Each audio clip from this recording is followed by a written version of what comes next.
Kiamat pun Kalau nggak jelas kiamat ini. ini posisinya masih antara langit dan bumi tuh nggak tahu dia itu menapak di Dia mana. dia nggak jelas. Dia tuduh saya nggak jelas Dia tuh sengaja serang orang, padahal dirinya nggak lihat, nggak jelas. Hidupnya aja tulang langgang ke sana, nggak punya tinggal orang tua, buronan. Pelan-pelan Pak Bom Bom, pelan-pelan Pak Bom Bom. Mas, kalau saya ke Jakarta nanti berseproses orang itu. Orang itu kan nuduh-nuduh saya curi uang travel, benda palsu, pencuri, penjual minuman keras. Kau tunggu nanti kalau saya di Jakarta, saya kasih masuk ke dalam sel kau. Pelan-pelan, pelan-pelan, pelan-pelan. Aduh, iya. Nah, sudah panas kan? Tadi saya naik kan, ngapain terjual bolpen? Iya kan? Dia serang kan duluan. Kau tunggu aja kiamat anak kecil. Kau ketemu saya, aku bikin kau berdiri masuk dalam sel kau. Tunggu aja kau. Ya Niko, mau nanya Niko. Kan selama ini kalau kita lihat Kodondi ini kan diskusi sampai tengah malam, bahkan sampai subuh nih.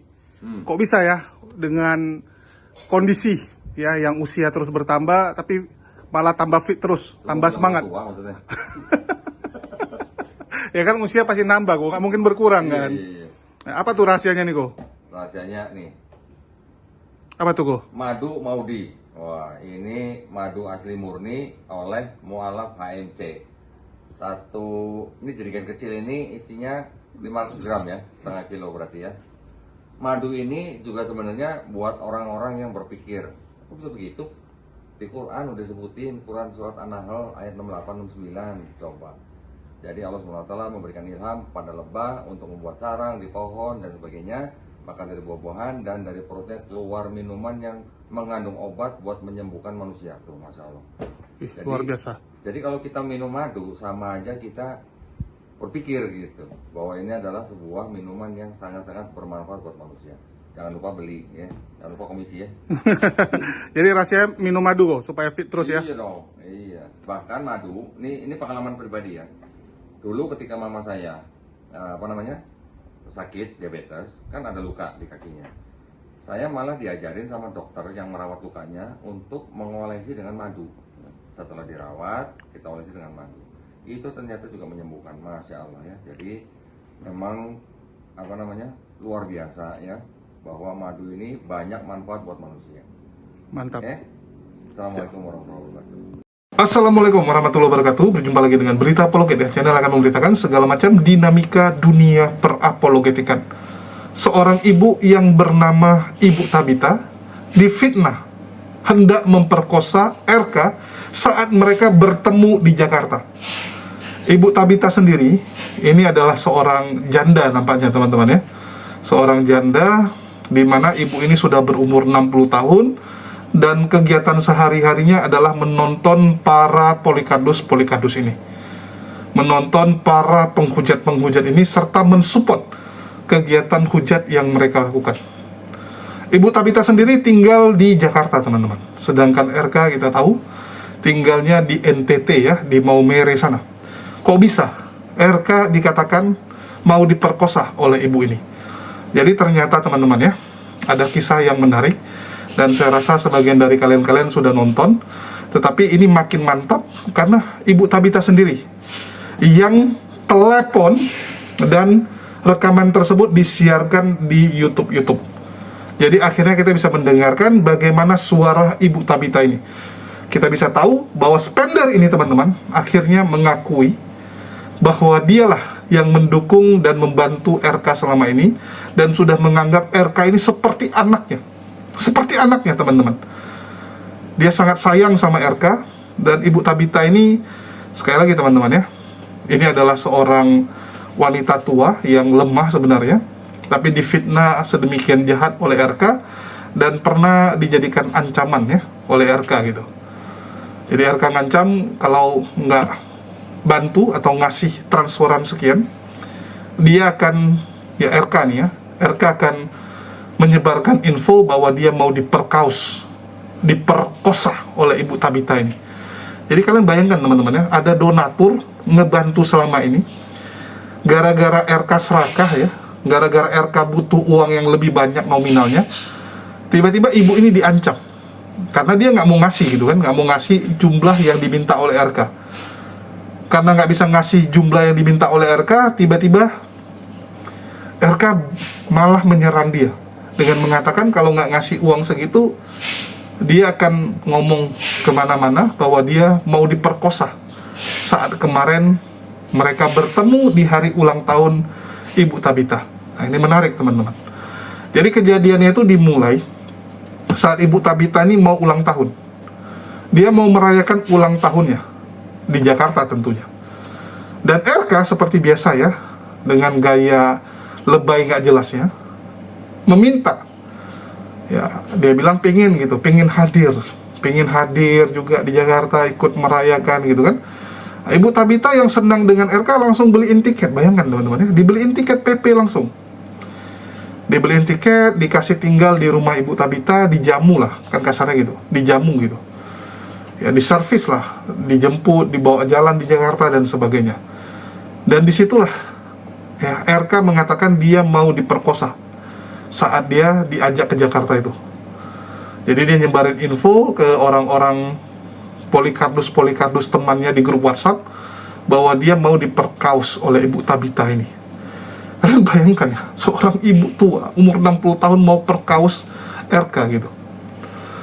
Dan ibu ini yang selama ini nge-spender para Polikardus, bahkan yang ngasih mobil kepada RK dibilang sama herder ya, kalau ini herder yang bilang.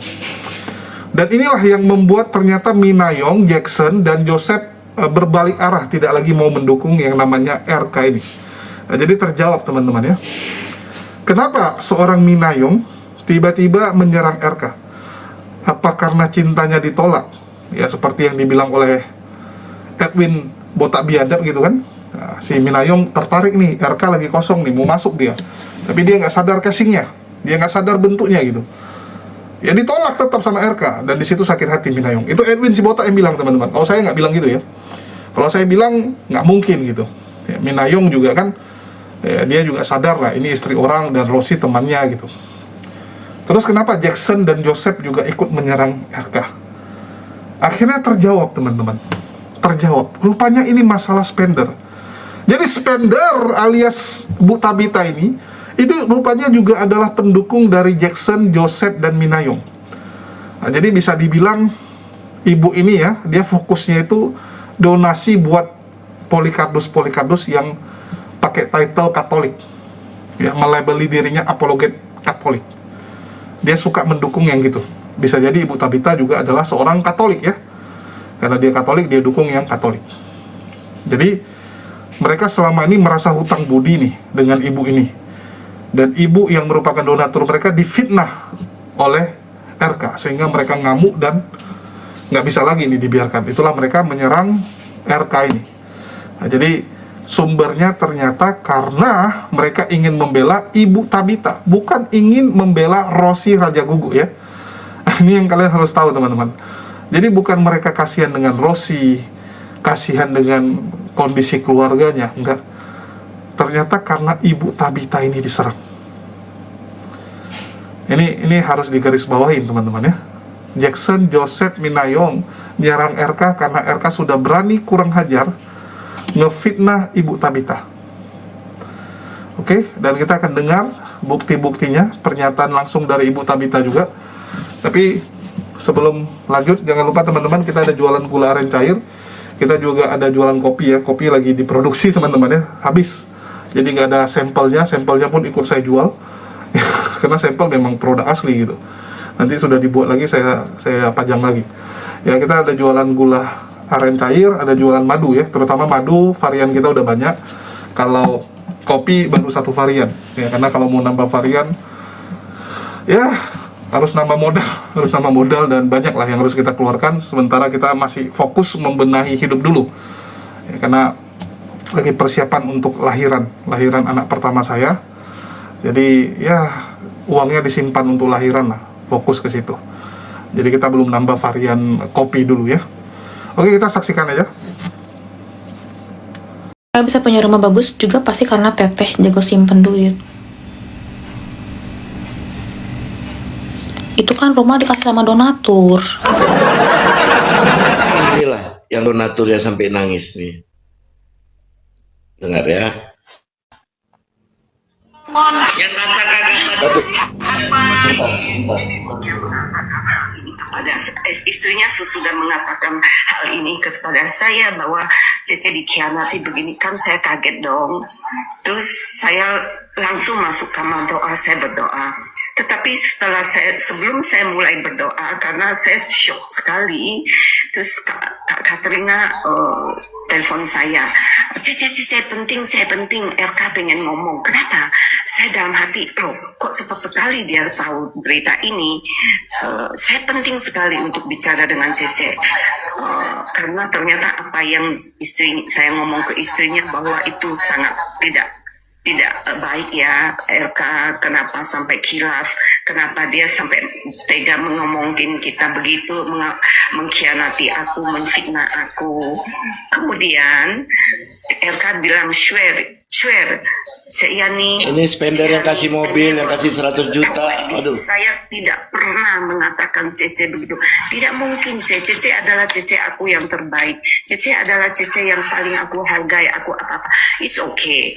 Saya tidak perlu mengharapkan siapapun yang kami bantu itu dengan memperoleh pamrih, tidak ada. Tetapi jangan menabur fitnah, itu saya nggak bisa terima. Saya bilang nggak boleh. Hal ini sangat menyakiti aku gitu loh ya. Terus dia tetap swear tidak. Akhirnya oke lah, aku bilang kalau kamu bilang tidak, aku percaya ya. Berarti kamu tidak mengkhianati saya percaya kamu. Aku jadi lega toh, karena aku percaya dia, karena sungguh saya percaya dia, karena dia tuh udah seperti keluarga ya, saya rasa ya. Karena every time dia sakit, dia ngeluh. Every time dia something happen, dia ngeluh. Kami tetap mengulurkan tangan, baik dengan dengan spiritual kita, dengan nasihat maupun dengan sesuatu yang dia butuhkan. Itu selalu kami turun tangan. Ya, itu karena kasih. Ingat, itu bukan karena pamrih, karena apa, itu karena kasih. Namun aku mau jelasin bahwa RK, aku mau peringati kamu sekali lagi, janganlah engkau bertindak begitu kepada spender kamu. Bukan saya aja, saya tahu banyak seperti istrinya yang ngomong ya. Saya sangat sedih. Saya harap kamu jangan hidup dalam kepalsuan, hidup dijerat dalam dosa begitu. Itu tidak ada ketenangan, tidak ada. Sampai nangis tuh. Dia tidak menggambarkan wujud seorang Yesus yang penuh kasih. Bagaimana dia bisa mewartakan kasih? Bagaimana dia bisa mewartakan kabar sukacita Yesus Kristus, sedangkan di balik itu dia berbohong, dia mengkhianati banyak orang, dia memfitnah, dia bermutar. Sebenarnya dia begitu ya, karena tidak, kita live itu sebagai apologet bukan di dalam kepalsuan, tetapi kita mewartakan adalah kabar kasih Tuhan Yesus sendiri, bagaimana Tuhan mengasihi dunia ini, bagaimana kita mengasihi sesama, betul nggak? Nah, hal ini saya mohon semua penonton, siapapun yang mendengar hal ini, jangan terlibat. Jangan mensupport RK dengan dalam keadaan kegelapan. Kita boleh support dia untuk membawa dia kembali ke dalam kehidupan yang terangnya. Mengatakan hal ini kepada istrinya, sudah mengatakan hal ini kepada saya bahwa Cece dikhianati begini, kan saya kaget dong. Terus saya langsung. Sudah ya teman-teman, tengok ya. Jadi jangan kira Rom Kaneda tidak punya pendukung. Ternyata spender juga setuju dengan kita yang kita lakukan, karena tidak boleh dia berapologet kalau masih punya cem-ceman putri ya, punya mantan istri yang ditinggalinnya sedang hamil, punya si Rosi, dan punya yang satu lagi tetangganya ini. Iya. Ini aku mau ngomong dulu sebentar dong ya, sebentar aja nih. Setahun lalu ya, sedikit mundur. Setahun lalu, aku tuh tahu RK pengajaran seperti ini. Itu pengajarannya memang bagus. Ya, lalu Mami Tabita ini bertemu. RK ke Jakarta, bertemu dengan Mami Tabita, dan merayakan ulang tahunnya itu di rumahnya Mami Tabita. Setelah belakangan aku tahu bahwa Mami Tabita ini memberikan support yang luar biasa ini untuk RK. Everything yang bisa dia lakukan. Ya, uang apalagi. Tapi apa yang terjadi teman-teman? Kenapa Mami kemarin ini dan dia begitu ketakutan untuk call ke saya? Tolong sampaikan ke Mami, aku pengen bicara sama Mami. Rupanya dia takut karena dia ada bicara, sudah memfitnah Mami bahwa Mami ingin memperkosa dia. Teman-teman, Mami ini umur 60 tahun. Bagaimana bisa seorang perempuan yang sudah begitu baik memberikan supportnya, uang, perhatian, obat-obatan yang kalau RK sakit itu dikirim dari Jakarta, tapi difitnah bahwa dia mau memperkosa RK. Pakai logika, gimana jahatnya dia? Sebenarnya saya tuh ya dari kemarin itu pengen udah gebrak. Ayo Mina, ini udah gak bisa lagi kayak gini. Tapi kami terus masih bersabar. Terus bersabar. Tapi yang membuat kami muak adalah masih memberitakan Injil Tuhan. Firman Allah yang hidup dengan kebohongan-kebohongannya dia. Yang kita tahu. Jadi teman-teman, di sini jangan bilang membuka aib Katolik malu. No, kita tidak malu untuk ini. Kami akan malu kalau ada orang yang terus-terusan seperti ini. Sekali lagi, Katolik tidak akan pernah runtuh dengan adanya kami membuka hal seperti gini. Ugut udah mandi sana, pakai baju bobo. Jadi tolong ini yang di bawah yang nggak ngerti apa-apa ya, dengerin aja dulu deh, ya. Jangan dulu kamu mendukung. No, nggak ada kayak gitu-gitu, nggak ada yang mendukung. Ya kami mendukung awalnya, mendukung apa? Untuk merekatkan keduanya. Karena itu adalah tugas kami. Sebagai saudara sesama imannya, saudara seiman gitu loh. Jadi tolong, ini manusia udah nggak bisa lagi, aduh sorry maaf, saya nggak boleh ngomong kasar. Ini udah nggak bisa lagi untuk ditolerir secara baik.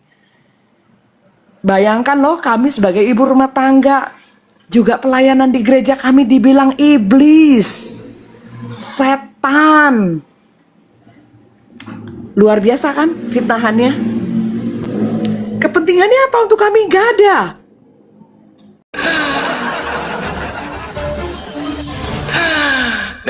Nih kalau mau cari lagu Power Rangers itu kayak gini auranya, ya. Aura Gunung Semeru, ya. Data sudah terbang ke Reda Marbun.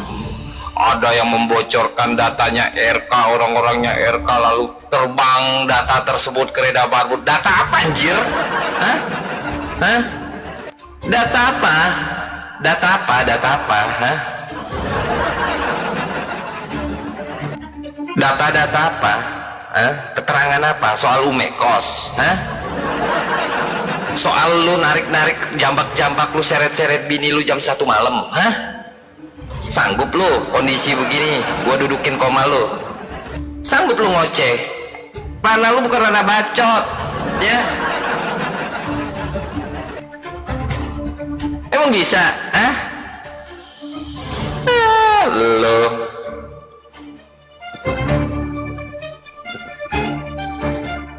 udah bilang enggak, lu RK bini lu blow on dua-duanya.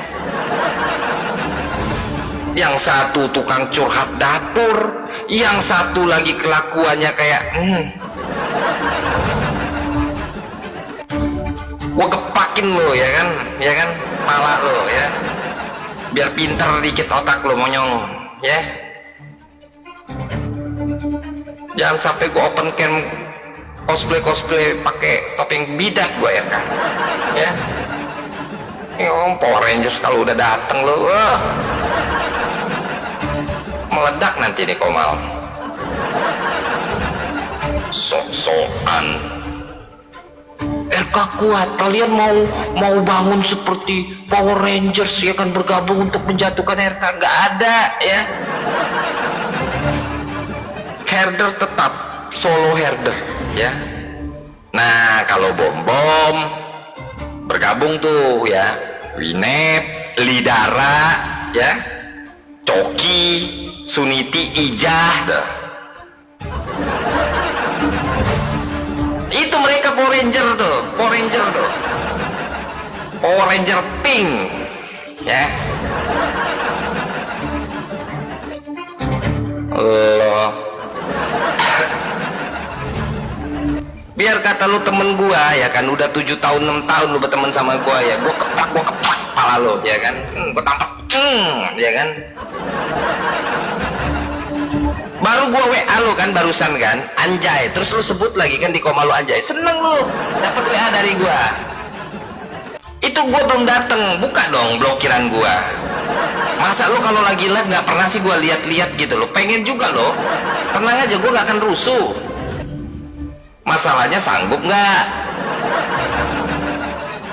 Nggak bakal ku kasih napas, karena aku tahu cara orang debat kayak gimana ya. Narasi tetap jalan, nggak pernah kasih napas orang ngomong. Tuh,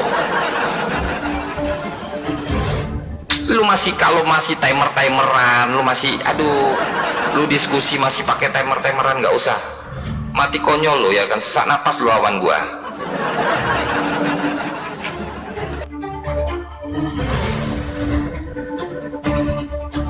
Rossi tidak pernah ya menginfokan data apapun tentang kedudukan permasalahan dia. VT, aksi yang dilakukan Rossi di ruang publik ya, tidak ada herder mengendalikan semuanya, ataupun support dari herder tidak ada sama sekali, seperti yang Reda Marbun katakan. Masalah-masalah lu anjir, lu yang ngecun, lu yang pokokan ya kan di Ume ya kan, lu pula mau rating lu dinaikin sama herder. Mending gua ketahuan gua yang bikin kisah, gua puk-pukan ya kan, gua naikin rating gua sendiri. Lo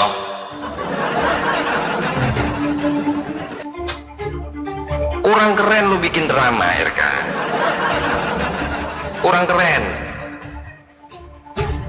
Lu punya panggung apologet, lu punya panggung ya kan, dengan apa ya, dengan apa sih yang kalau Rossi bilang tuh ya kan, tanpa adanya sebuah kekurangan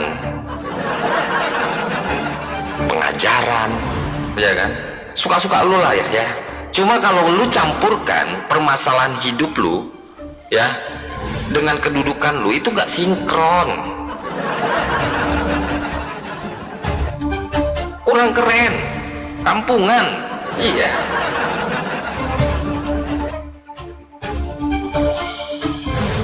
coba lu tangkis tuh narasi-narasinya si Rossi di komalnya Mina. Ngapain lu notis-notis si Pio, lu merasa oh ini si Mina pernah gua bantu, bentar lagi tuh muncul tuh cerita tuh si Mina minta tolong sama si RK, bakal dibuka tuh sama si RK tuh ya, karena dia sudah menyampaikan ya 10 tesis tanggung ya kan, nggak sekalian ya kan, mau berapa SKS gitu, sok-sokan. Karena gue tahu kenapa si Mina nggak mau nempel lagi ke lu, karena di notis dari komalnya herder, Mina bisa apa, Mina bisa apa saat kondisi RK saat ini, coba bisa apa si Mina. Makanya dia mau mencuci namanya, ditempel lah istilahnya Rossi. Gue males kalau temen salah gue tetap katakan salah lu RK. Itu ya pernyataan dari Mina. Gue ngerti sih si RK ini nggak terima Mina menampung Rossi itu, karena kondisi sedang masalah belum selesai gitu. Ngapain lu giring-giring ke herder anjir, orang PT udah banyak beredar kok. Poin aib lu tuh udah jelas, sangat jelas poin aib lu RK ya. Dari masalah yang cewek di Bandung, ya. Terus masalah yang lain, KDRT juga termasuk. Nih gua kasih tahu sama lu RK, ya. Minimal lu gak bisa bahagiain anak orang, lu jangan bikin nangis anak orang. Dia udah loh, udah merelakan loh, raganya, jiwa raganya, seutuh cintanya, ya kan. Ninggalin Bandung, kota yang indah, kota yang rame dibandingkan kota lu tuh yang gak seberapa. Malah lu selingkuh sama tetangga.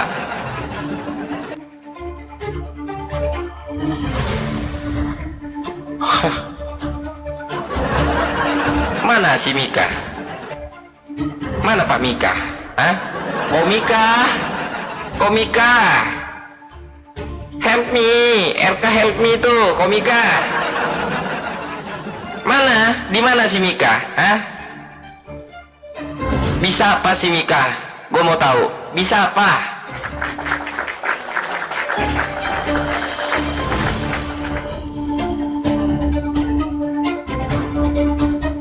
Ya tahu adab lu model kayak gitu, siapa yang mau support lu sekarang ini? Sekarang lu ngeluh otak, ya kan? Daya kepercayaan publik sudah tidak ada lagi sama lu RK. Ya maaf nih ya, maaf sebelumnya nih, daya kepercayaan publik tuh udah nggak ada. Lu maju salah, mundur salah, mending vakum. Kalau lu mau kembangkan YouTube lu, itu hak lu. Cuma lu kalau mau ngotor-ngotorin TikTok untuk naik lagi tangga level lu, oh berat. Tunjukkan kemampuan lu. Kalau lu bisa membantah, membalikkan keadaan seperti yang lu katakan RK.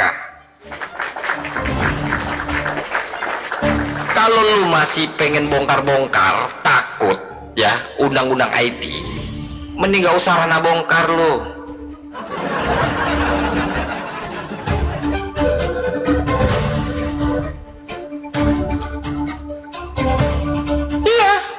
Gak usah.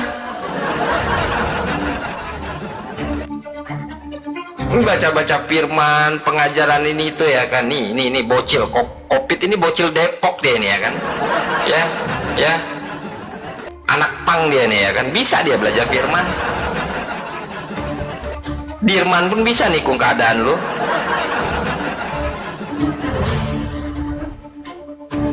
Sok-sokan ya kan, membersihkan nama dikit-dikit ini. Udah jelas-jelas bini lu sendiri yang live, bini lu sendiri yang curhat. Dokumen data apa yang terbang ke Reda Marbun ya kan. Grup inti herder itu hanya hitungan jari ya. Gua kasih tahu sama lu RK, hitungan jari grup inti herder itu.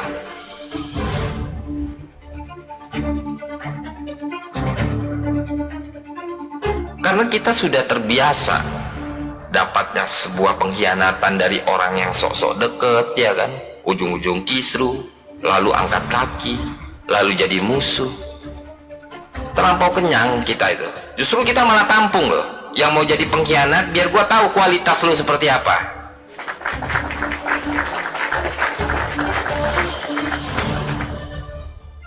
Jadi kalau lu mau giring-giring herder sudah membocorkan, ya apa yang mau dibocorkan? Orang bini lu yang bocorin blon.